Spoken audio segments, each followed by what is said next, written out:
মা ঠিকই বলে, তোমাকে বিয়ে করাটাই আমার ভুল। সত্যিই তোমার মাথায় প্রবলেম আছে।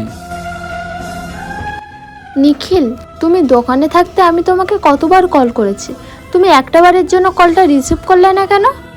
কাজে ব্যস্ত ছিলাম, তাই করিনি। তুমি কি জানো আজ সারাদিন আমার উপর দিয়ে কি গেছে? তোমার মা সবার সামনে যাতা বলে আমাকে অপমান করেছে। আবার শুরু করলে? মা বয়স্ক মানুষ, দুটো কথা বলতেই পারে, তা নিয়ে কেন রোজ অশান্তি করো?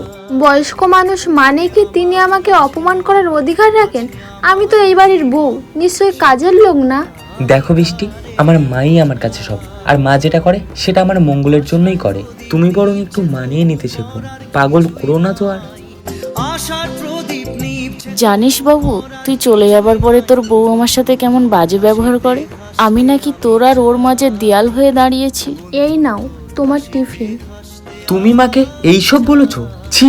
মা ঠিকই বলে, তোমাকে বিয়ে করাটাই আমার ভুল। সত্যিই তোমার মাথায় প্রবলেম আছে। ঠিকই বলেছ, মাথার প্রবলেম আছে বলেই ভেবেছিলাম তোমার সংসারে ভালোবাসা পাবো, কিন্তু যে বাড়িতে সম্মান নেই সেখানে ভালোবাসার ভিক্ষা করতেও নেই। তুমি তোমার মায়ের আঁচল ধরেই থাকো, আমি চললাম। জীবনে যাই কিছু করো না কেন, এত মা ভক্ত ছেলেকে বিয়ে করো না।